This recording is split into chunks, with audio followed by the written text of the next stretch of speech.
You're listening to the Iterators of the Imperium.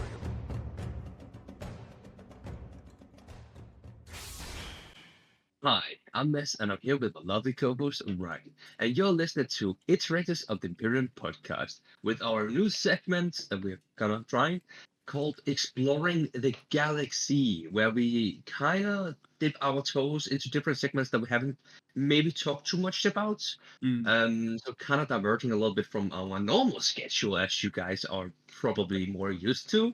Hopefully, you guys are liking these small little, one-off episodes or two-off episodes. Yeah. But yeah, we have some options today to talk about, Ryan. And well, you got a list. You have a list. I have some semblance of a list. And you got all the knowledge, and I just here to One to day we're draw going to get my someone right. on here to join us that really knows what they're talking about, and you're going to realize I've been like fumbling this the whole time. Welcome, guys, to another episode of Iterators of the Imperium podcast. It's me and Ryan, the noobs, with XXX. One day. One day. The good old. Although up until that day, I refuse to say that you're any resemblance of a noob in the Warhammer universe. No. The thing is, No. I actually don't know. I might very well be like an intermediate at this. I honestly Nah. don't know. I don't. Nah. I mean, you know the term "fake it till you make it." That's You it. have you have executed that like to a level insanity at that point. If that's the case, That's been my I- whole I mean- life. That's like that has been my whole life. Is just making stuff up as I go along. Like I've only ever gotten like three pieces of advice from my dad in my entire life, and one of them Yeah. was, if you lie with conviction, people will think you know what you're talking about. And to be fair, that was professional advice, but it's solid advice.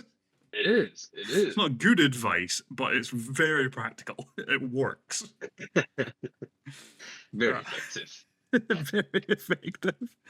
The efficiency is incredible. The morality is god awful. That's the way you got to look That's at it. all right. That's all right. It depends on whether or not you can live with it, and you can. Exactly. Yeah, because people think you know what you're talking about now. Exactly. All right.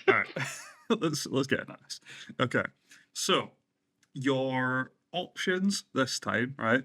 We've taken the Tau Yes. Empire out of there because we gave a quick run through the idea of what's going on over in that section of space. I will throw this map back up here. The problem that we have today is that, remember last time there was one of the options I didn't know where it was on the map because they don't tell you at any point in time. Yeah. We have two options like that now. Nice. Yeah. Nice. Really handy. Right. So again, we have the Halo scar, which is which is way up here at the top left. Because you have the Halo stars that circle like the whole outside of the map, and the Halo scar is a big warp storm that's in that scar, or sorry, that's in that circle of stars. Yeah. We mentioned this last time. Halo scar is a whole thing about an Adeptus Mechanicus explorator fleet trying to get into this unknown region of space that no one's ever been to or came back from. So, Mhm. pretty exciting. We have the other option we mentioned last time, which is the Pariah Nexus, which is... It occurs to me, I never actually gave you like an idea what these were about, did I? I never actually did this last time. I just told you the names. And then you went Tau Empire because you recognized it. Okay, so the Pariah Nexus was your other option that we're carrying over from last time, which is... it's Necrons being Necrons in the modern day. Woman. Yeah. And the final option is the Bale Stars, which is... It's a section of space that has been under, like, war between the Imperium and cultists, like Chaos cultists, for like 40 years, but it's got a really dramatic backstory to it. It's not a particularly big storyline, but it is a large section of one of these sectors that's been at war, and it's very dramatic. Big reveal at the end, kind of thing. So, what are you feeling today? Big choice time. Sure. I need like a, like countdown, the the game show. We need like one of their big dramatic like countdown musics. Like you need a soundboard. You need I- a soundboard. The worst thing is, I have a goddamn stream deck, and all I use it for is changing pictures on the screen. I could use it for so And you many could things. set it up. Yeah, you I could set could. it up for like effects and stuff. If anyone ever needed to know how lazy I actually am, this is proof. I literally have all of the equipment. I paid for a soundboard service for like 3 years because I forgot I hadn't cancelled it and I only wanted it for one thing. And I can't remember what it was for now. That's my level Yeah. of laziness. Yeah, that's not great. That's Yeah. not great. I do need to actually do that kind of stuff. I'll work on it for next time, okay? Like, Okay, yeah, now that I've you bought would a rather house sit in and the I'm studio. setting up a proper studio and stuff, I'm gonna have to like start pulling out the stops and start going for it full tilt. Or you can let me do it. That'd be good, yeah. To be fair, I also still Yeah. haven't set up my lighting yet, which is why I'm glowing. Ryan's transcendent, guys. That's it, yeah. I am the ethereal now. But Ryan, don't you have a necromancer left? Yeah. Just try to Yeah. ignore him, to be fair. He kind of just stands there menacingly. I mean, you can't have been checking you out for like 3 years. I know. I'm just saying. I'm deeply uncomfortable with it. I wish we had a HR department. We do, and they will. No, nothing. No mind. Well, I feel Some, like ki- it is some about kind of time. inquisitor to run our HR department would be great. Nah, I like the chaos. I would never be a loyalist. But right, I think it's about time that he gets his. Hold on, I need to formulate that in a different way. I think it's about time that he gets not satisfied. If he gets his way. No, we get the baby its bottle. Let's. Pariah what? Nexus, that's your choice, yes? Yes, yes. I can't say it without this tongue wrong. He gets his way. Satisfied in here. How do you say that Alright. though? Without it sounding creepy. I don't know. I feel like I'm going to wake up in cold sweats in the middle of the night tonight, having realised a good way to say it. Like something out of a horror movie. Things that keep me up at night. Yeah. All right. Let's talk about Well, the next. Pariah Nexus. So the Pariah Nexus is an area of space that runs alongside this big ass scar. Because this is the Great Rift, right? And the Pariah Nexus is only after the Great Rift that we really talk about it. Although I don't know exactly what region it's in. Although it's probably on this map somewhere. I just don't know where. I think it's more up towards this way anyway. I'll probably find that after we finish recording and be like, it's right there. What the fuck was I doing? Anywho, so I'm gonna kind of tie two stories together here for you, right? Nice and brief, nice thing. The reason for this is that to explain the Pariah Nexus is actually really, really, really simple. There's like 5 lines to explain the fucking Pariah Nexus to you. So, for the sake of making an episode out of it, I'm going to expand a little bit and give you, an additional story that goes into it quite nicely. Right? Yeah. Cool. So, we're starting on the isolated side of the rift, right? This outer side of it, on the outside edge here.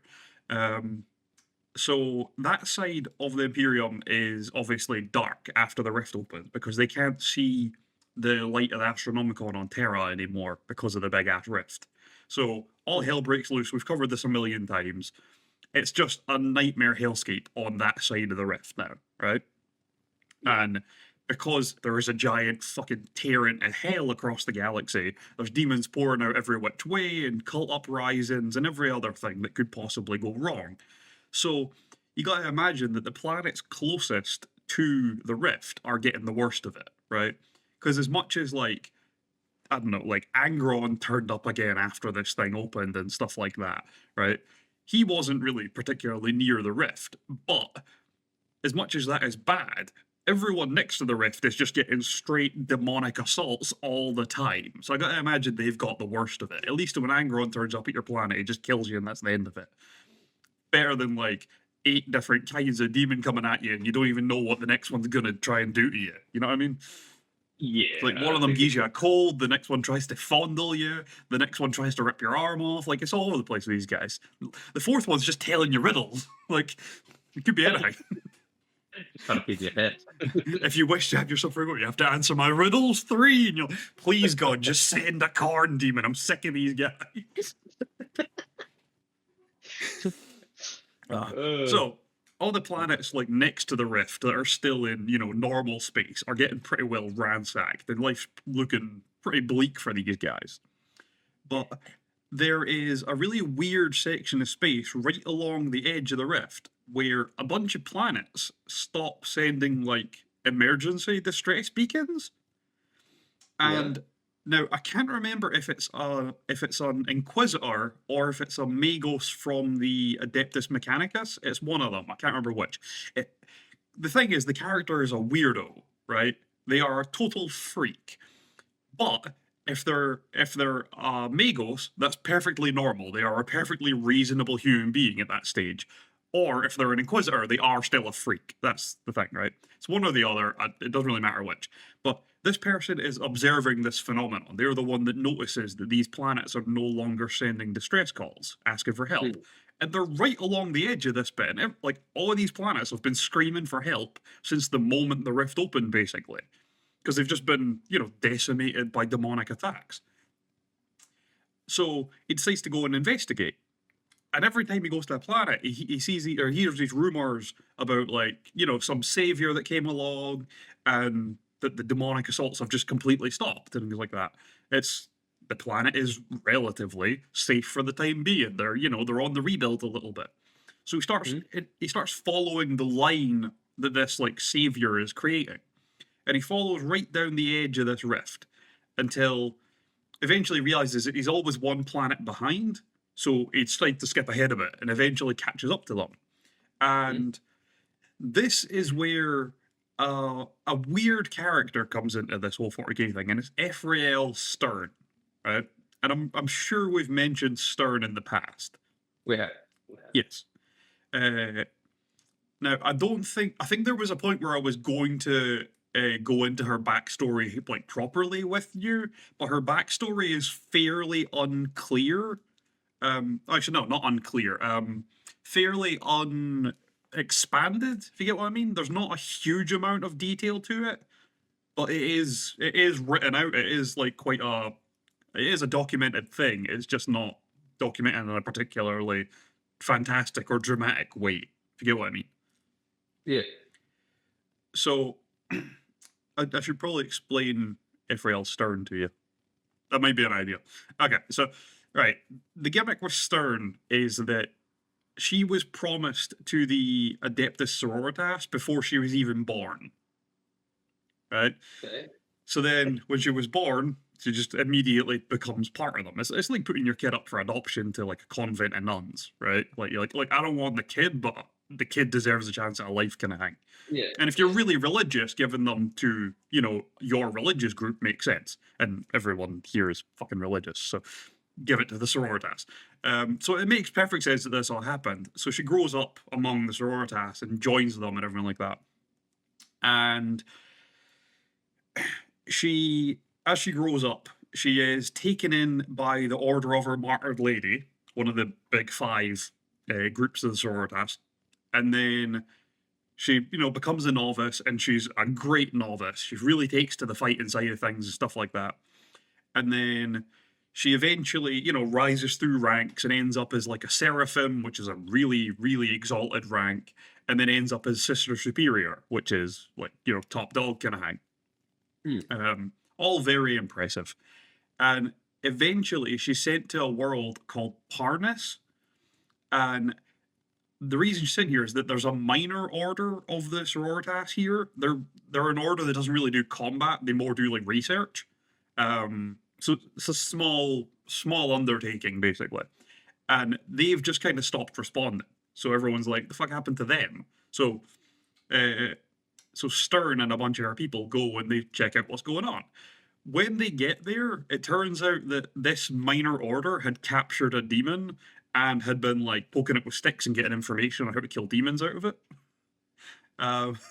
Yeah. So they've used this trapped demon, like interrogated it, and got loads of secrets on how to kill demons really easily. Like really, really obliterate these fuckers. And eventually the demon broke free from its binding and basically just stitched all the nuns together into a big ball of pain and misery. They were still alive. It just kind of formed them into like clay, just mash it up in a ball and leave it to suffer. Because how dare you imprison me, you bunch of assholes. So when the Battle Sisters turn up to check on them and they find this shit, they obviously fight the demon briefly, and they're killed to a man, or to a woman, I guess, because they're Battle Sisters. Every one of them is slaughtered, including Stern. The ball of pain, which I believe is actually called the Screaming Cage, which is a weird name, but whatever. Yeah, the ball of nuns that is just pain incarnate. Obviously, they're all still conscious, so the demon, in joining their bodies together, also joined their like souls and minds together. The idea being that every one of them would individually feel the pain of all like 700 of them. So it was supposed to be like ultimate suffering kind of thing. Yeah. But by joining their souls and minds together, what he had also done is not only joined all their pain, he had also joined all of their power and all of their knowledge together, which they took the chance to pour into Ephrael Stern's corpse and bring her back to life. But in doing so, she now had almost demonic powers. She became a psyker because of this. She wasn't before. She became a psyker because of this. But she did actually rise from the dead, and she escaped. But she lost a big section of her memories around this point as well. It's a strange thing. Yeah, after she escapes, she's imprisoned because she goes back to her people, and they're like, "You're clearly possessed or some shit. Like, something's not right with you, right? One, you died. Second, you're now magic. Like, none of this is right." So they locked her up for 4 years. They just imprisoned her because they're like, "We don't know what's going on with you, and for now you seem to be doing what we tell you. So like, get in the cage, get in the fucking cage till we figure out what to do with you." And I believe the general consensus was kill her, but her choice was obviously, I'll just wait it out till they figure out what they're gonna do with me, because she trusted in the order. The choice was kind of taken from her because one of the sisters at the place she was imprisoned got possessed and tried to kill her. So she strangled the life out of her own sister. Sister in terms of sororitas, not in terms of biology, but yeah. But because she had to kill one of her own people with her bare hands, who was possessed, but no one else knows that, she just looks like a murderer. So she just escaped and fled. She just ran away. So they're definitely killing me now. Like, I've got no chance. Yeah. So that's her gimmick, right? Because of all of this, she ended up with like a bunch of different titles and stuff. So she is Ephrael Stern. She is the Demonifuge, which is a weird title.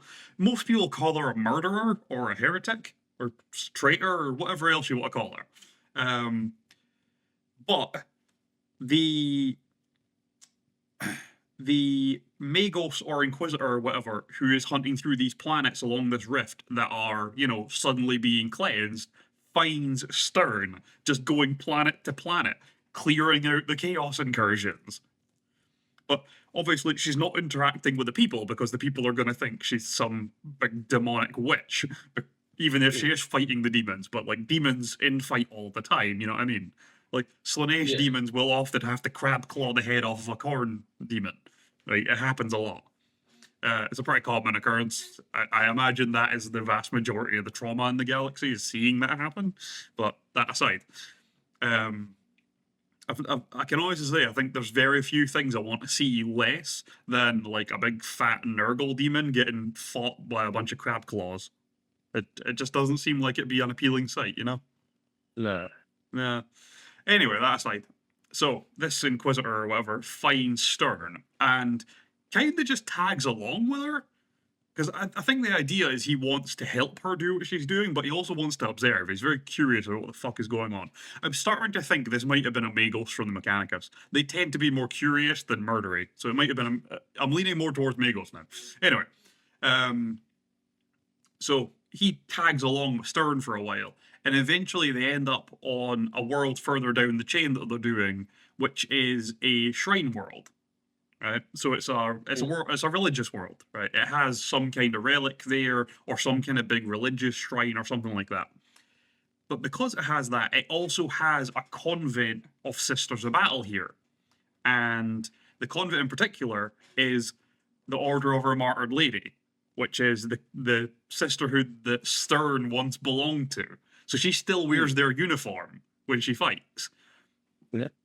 So she ends up fighting alongside her own people, them all thinking she's a heretic the whole time, while she's like fending off giant demonic hordes on her own. They're all like, bitch. She's like, she's saving your lives. Like, bitch.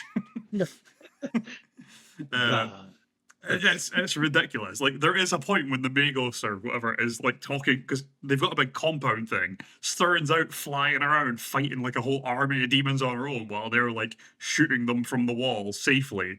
And the Magos is like, why do you people hate her? She's literally trying to give her life to save all of you right now. Like, there's no one else alive on this planet. It is like the 12 of you, and she's out there fighting an entire demonic army. You guys are like shooting from the battlements, and you're not even doing that very well. Like, how can you justify having an issue with this person? And they're like, meh, bitch.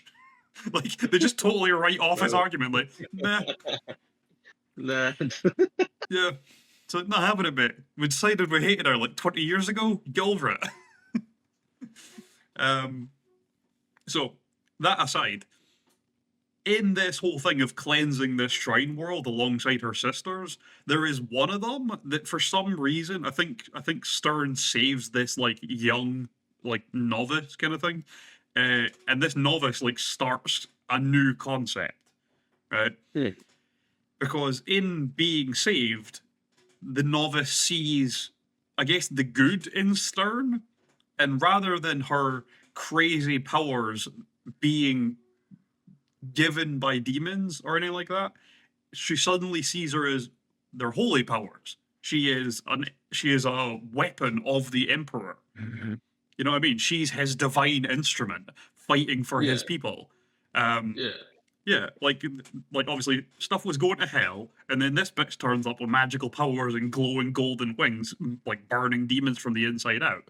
Like, clearly this is the Emperor's doing, is what this like young novice is thinking. And then this like rumor starts among this order, which obviously comes from her, which is that she's not like a demon, she's a saint.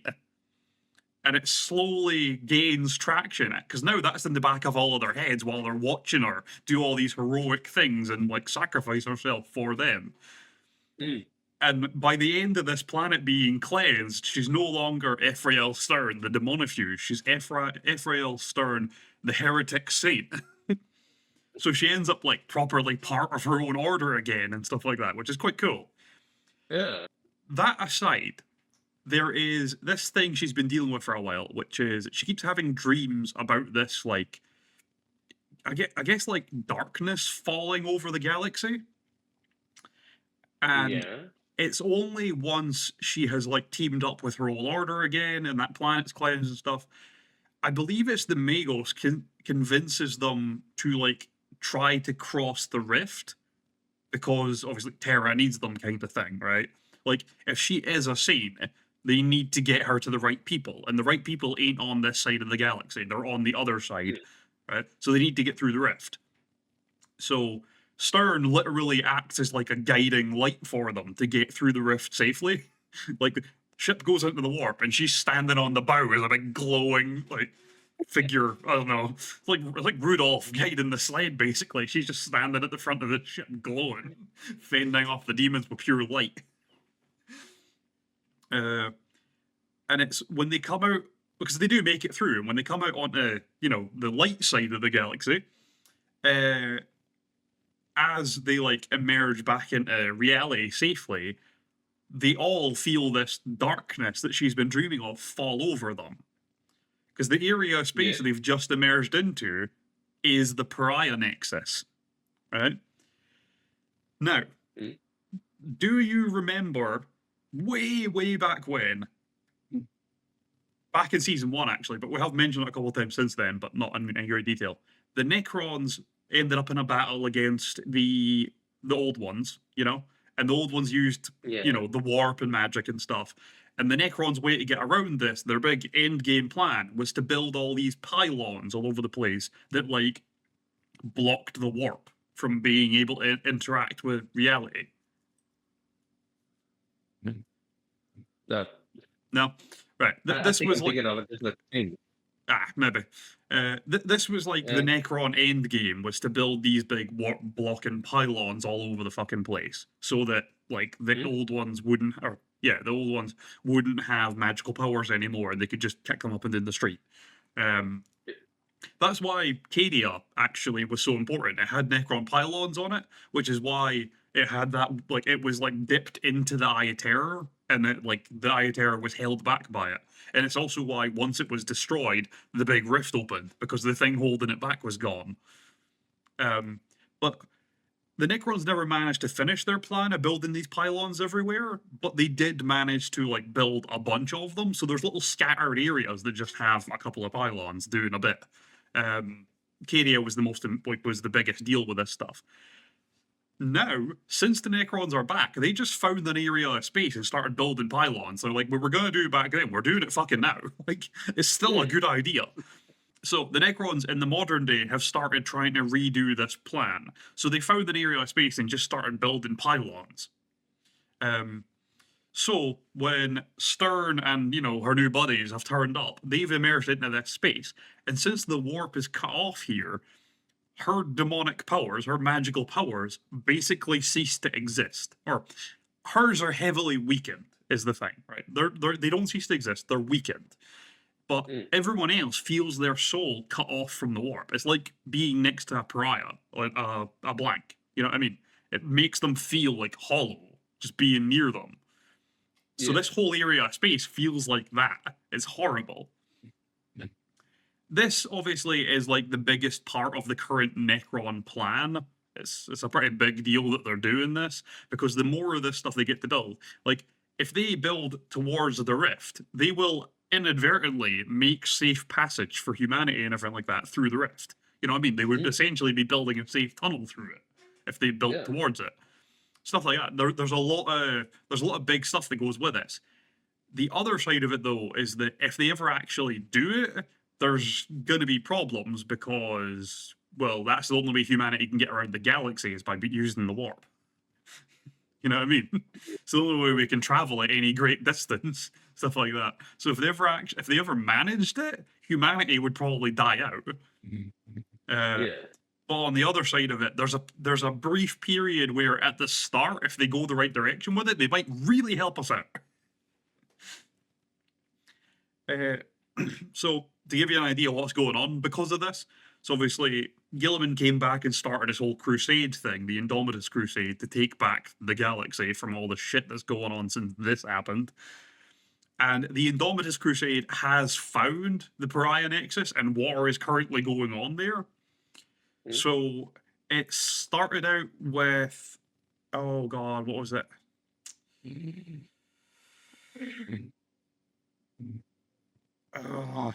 gonna annoy me. Whatever. Right. One of the battle groups from the Indomitus Crusade found the Pariah Nexus and is currently fighting there. Since then, Stern and the other people that were with her have joined up and are fighting against the Necrons too.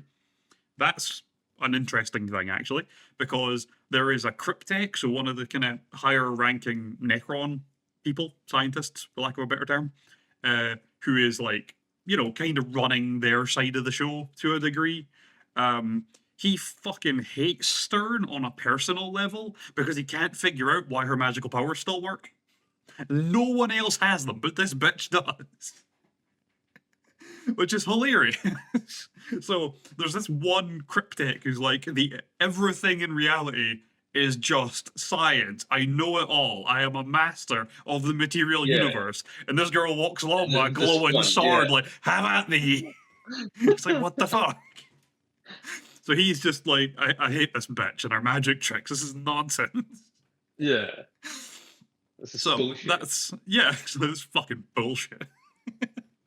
So that's quite fun. Since then, Battle Group Hephaestus, which is a section of the Indomitus Crusade ran by Belisarius Call, has also joined in for a while and started, kicking the crap out of some Necrons, or getting the crap kicked out of them by Necrons, one or the other. Probably both. And a couple other funny things have came out of this. One of which is that there has been a small Necron civil war because of this. Yeah. And obviously there's the whole thing with what was it, Cryptic Caesar or Caesaris or something like that, who just hates Stern personally. And in the kind of latter days of it, obviously there's the new chaos god, Vashtor the Archifane, who is the god or evil god of machines. And obviously the Necrons are doing crazy high-tech shit. He's gonna turn up. Like, that's just a matter of time. So now chaos is in the mix. So it's just kind of everyone's just having a go at this area of space. And you know what it is, right? It's like if you had, like, say, you know how like every country's military has like a specialist scout division or specialist kind of like sniper division kind of thing. You know what I mean? They always have these like recon specialists that are meant to be like the best of the best of the best kind of thing. Like SAS, Green Beret, fucking Navy SEAL, all that shit. Right? There's always this one group. It'd be like if you got one of each of them in a big group and then went, all right, everyone fight. No weapons. So everyone's just, let's do this. That's basically what's happening in the Pariah Nexus. Everyone's just like, all right, that's it. It's bare knuckle time. Let's do this. Who the fuck needs the warp? Have at me. Which, to be fair, I do think that the Necrons have a distinct advantage in that area, being that they never had magical powers to begin with. But it's still funny to imagine a Necron and a Space Marine boxing. Yeah. Yeah. But that's the general concept of the Pariah Nexus. So, little area with no magical powers in it. No link to the warp whatsoever. I am curious what happens if you try to fly a ship through... No, never mind, it wouldn't matter. I was going to say what would happen if you tried to fly a ship through that area, like through the warp, but if you're in the warp, you're not going... Like, you're literally separated by the pylons, so it doesn't matter. As long as you didn't try to, like, crash out in that area, you'd probably be fine, you know what I mean? I got an interesting thing we can do later episodes, Ryan, as well. What's that? We prompt ChatGPT instructed to learn everything it knows about Warhammer ever in existence, and we'll get that to come up with some theories. What? Oh, that'd be good fun. That could be something for later. Yeah. All right, would you like to round us out for today? I sure can do. Well, thank you guys for listening / watching this episode of Exploring the Galaxy with the Iterators of the Imperium podcast. Give me a mess, Ryan. I will catch you in the next one. Take care and peace. Bye.